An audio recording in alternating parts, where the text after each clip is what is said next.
Hello and welcome. I'm Johan Castell and you're watching WION Wings.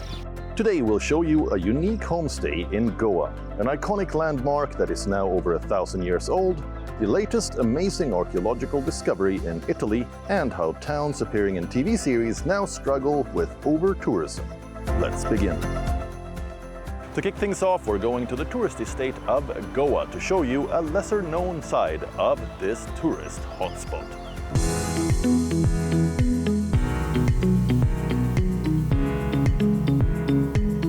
This is Goa, a favorite tourist destination for countless travelers.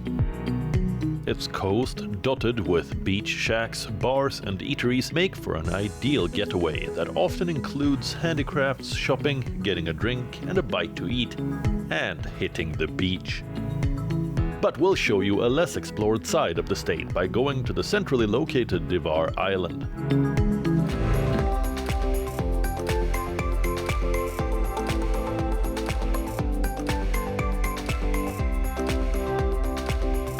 I'm traveling with Vivek Talwar, who owns a homestay in Moira. He wanted to challenge me and asked me to back up the car on the ferry that takes us across to the island that doesn't have a regular road connection.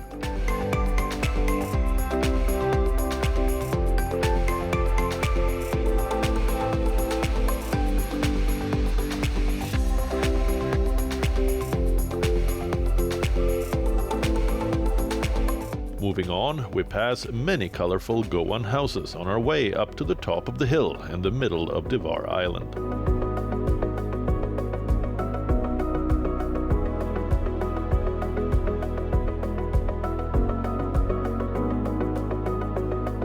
If you were to look at something that's the absolute opposite to all the, hustle and bustle of the touristic places, the beaches and the bars and the pubs of Goa, then I think it's Divar Island.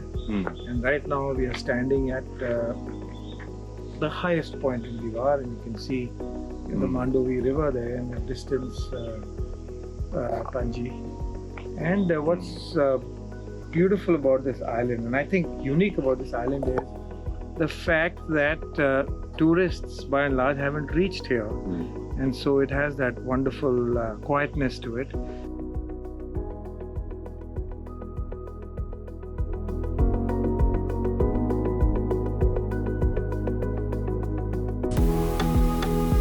It's time to get back to the homestay that Vivek runs with his wife in Moira. The place is called Fishtail Creek and is situated right next to a fish-rich creek. So about 30 years ago, I had a dream that when it's time for me to, hang my hat in terms of my career, I would sort of just shift gears and get into my career 2.0, which is to build a sustainable house amongst nature, preferably if I could afford it, on the banks of a river which had aquatic life and fish in it. And I walked up, bushwhacked my way and walked up to the river.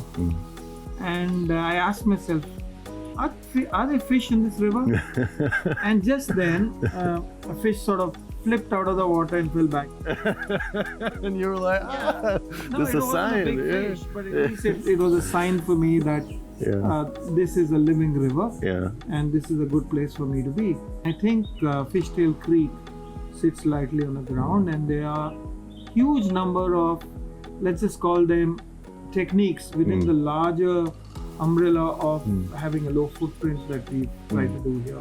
Whether it's this permaculture, food forest, or it is waste management, or it is passive cooling. And I must tell you that a lot of guests come here, they are not able to pinpoint what it is, but they do tell me that they feel energized.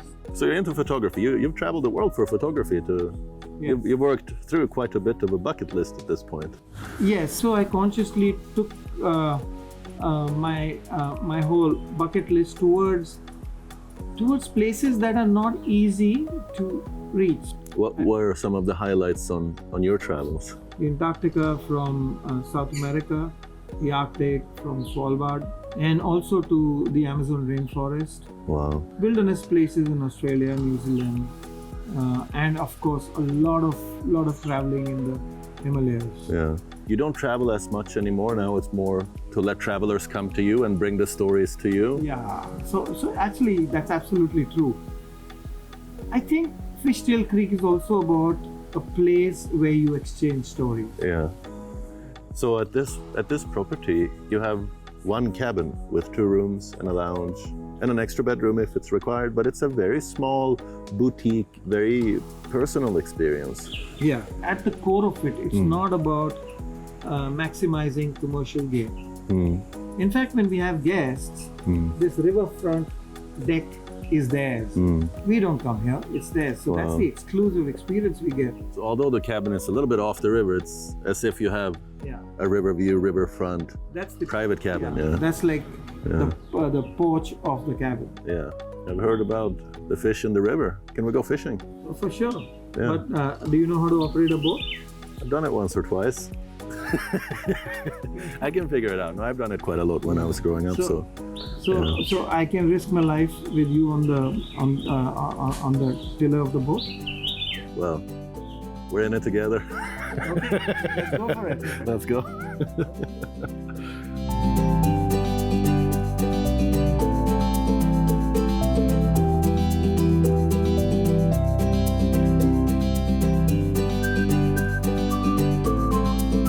Vivek has a lot of confidence in my potential as a boat captain. We must put the fishing on hold and hurry up to make it to the town church before sunset, and we managed to make it just in time. If we only had more time, I'm sure this fish-rich creek would not disappoint in its ability to deliver a good catch. But as it is, just a day out exploring offbeat destinations is what gives you the best experiences. And how did Vivek fare with his fishing? We certainly got treated to a very nice dinner. Next up, we'll take you to one of the most iconic and picturesque abbeys in the world that now celebrates 1,000 years since the laying of its foundation stone. Take a look.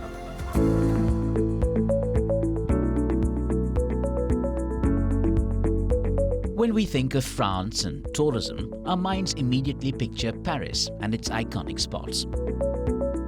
But do you know what the second most popular tourist site in the country is? Take a look at this postcard picture-perfect fortification.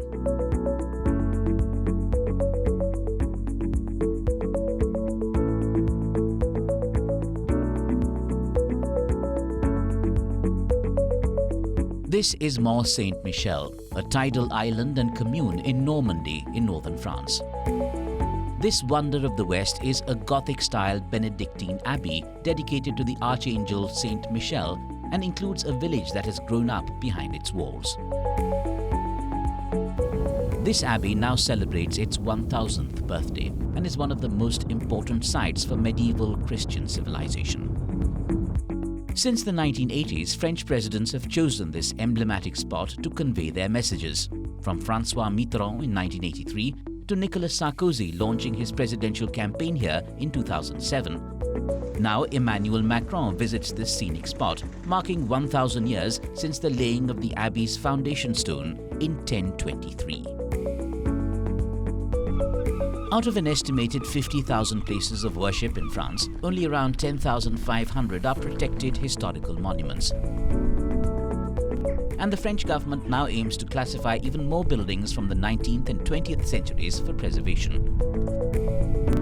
According to the Élysée, this official label opens up access to aid from the Ministry of Culture. Mont Saint-Michel is the busiest site in the country outside of Paris, attracting 2.8 million visitors last year, including 1.3 million for the abbey. It's not only a spectacular tourist site, it was also used to break a world record.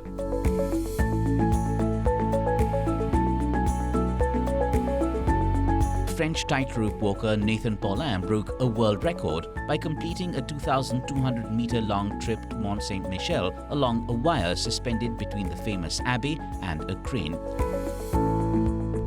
It took him around 2 hours to walk on the 2-centimeter wide slackline towards the abbey. Once the record was broken, he let himself down on the wire just meters away from the major tourist attraction.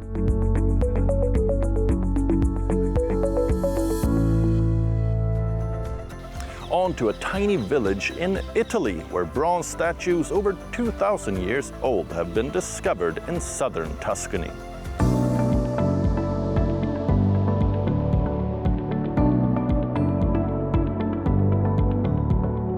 Italy is famous for its majestic Colosseum, the historic Pantheon, the Sistine Chapel, and the famous Leaning Tower of Pisa. Given its rich history, it sits on a treasure trove of precious ancient artifacts still buried under its soil. Last year, a major archaeological discovery took place in southern Tuscany, with inputs from an unexpected source. A retired garbage man in the village of San Cassiano del Bagni in southern Tuscany had spotted something curious years ago. Stefano Petrini, who is also an amateur historian, had a flash of genius. He recalled that years earlier he had spotted bits of ancient Roman columns on a wall on the other side of the public baths. These columns could only be noticed from an abandoned garden that had once belonged to his friend. So Petrini brought the archaeologists there, and they knew they had found the correct spot right away. The rest, as they say, is history. L'ultimo giorno, che era un venerdì. I saw some columns in my friend's vegetable patch years ago. I told the archaeologists about it. We entered through a gate. We came here, and when we saw these things, Emmanuel brought out his passion for knowledge, and the digging began. The archaeologists discovered about 24 bronze statues in the ruins of an ancient spa in the village of San Cassiano dei Bagni. And after months of careful restoration, the statues are all set to be displayed at Rome's Quirinale Palace this month. The ancient bronze statues were created more than 2,000 years ago and depicted venerated deities. They were offerings from the Romans and Etruscans, who looked to the gods for good health at a shrine established by the Etruscans in this scenic village. The shrine was sealed in the 5th century BC, when the ancient spa complex was abandoned, leaving the statues preserved for centuries by the warm mud of the baths. Archived documents from the 16th and 17th century tell us of this place as rich in archaeological evidence. People came to this place to heal themselves 2,000 years ago and more. And in this place, people dedicated objects, statues, coins, bronzes for their own health and salvation through water and praying to the gods. The discovery has been hailed as one of Italy's most remarkable archaeological finds in the last 50 years. A breakthrough that could rewrite history. With other historical items like coins and tools also being found, experts continue the excavations in search of more groundbreaking finds. Authorities plan to open a new museum in San Cassiano in the next couple of years to house the artifacts after the Rome exhibition. Lately, some of Europe's most picturesque locations have made their way into popular series. Now travelers from around the world are flocking to these sites to recreate their favorite screen moments.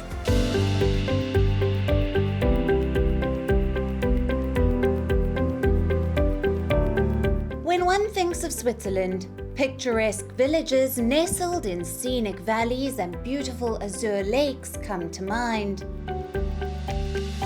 This is the charming lakeside village of Isoltwald.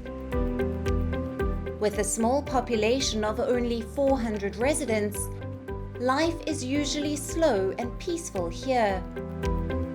But in recent years, this tiny place has become the latest hotspot for Asian travelers. The reason? Not just the lifting of COVID restrictions across much of Asia, but travelers are also keen to relive a famous scene from a series here. Ever since the incredibly popular South Korean series Crash Landing on You aired a romantic scene shot by this lake, the spot has been overrun by Asian tourists. The local tourism officials say the village has seen 1,000 visitors for every local person for at least a year. Originally it's meant, and still it's meant, for boats, small boats, to land here and people visiting maybe the restaurant or the village. But in 2019 it was used for a scene in a Netflix series, a Korean Netflix series. They put up a piano, and I think a very important scene of this series was filmed here. And the series has become very popular, and the place as well. So we have now many visitors coming to take a picture of exactly this place, of exactly this scene.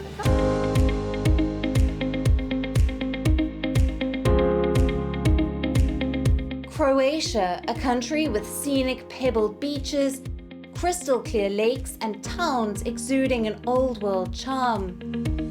And one such quaint town is Dubrovnik, a UNESCO World Heritage Site trying to tackle over-tourism for an intriguing reason. Dubrovnik gained popularity after the wildly popular series Game of Thrones was shot here, capturing its narrow streets and historic buildings. Since then, tourists have been flocking to the ancient walled city. Packed cruise ships bring in thousands of die-hard fans of the show daily, who scout for the iconic locations where it was filmed. The cruise ships per day is limited now to 4,000 people. The hours that they are staying, the length of their stay in Dubrovnik port is much longer now. Most of them are staying for 8 hours or more. Even as increasing tourists is a tough challenge to counter, the influx of tourists is working favorably to boost the local economy. Moving on now, we're going to take a look at a roundup of some of the most unique and even strange festivals from around the world. Take a look.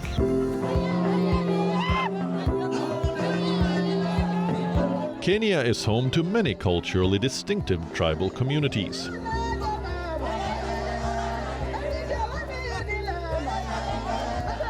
One of the most recognizable ones being the Maasai. A 3-day Maasai festival kicked off on Friday last week in Narok County in western Kenya. The Maasai community came together to celebrate their traditional chants, dances and rituals to promote their culture and boost tourism. Clad in traditional clothing and rubber sandals, the young men of the tribe, known as Maasai Morans, commenced the festivities with chanting and horn blowing, with the Maasai women also joining them. Historically speaking, the Maasai people are semi-nomadic pastoralists. They are now facing many challenges due to climate change. Unpredictable rainfall patterns, frequent droughts, and water scarcity have caused their livestock to perish. This festival emphasizes the importance of unity among the Maasai people and the need to preserve their culture for the coming generations.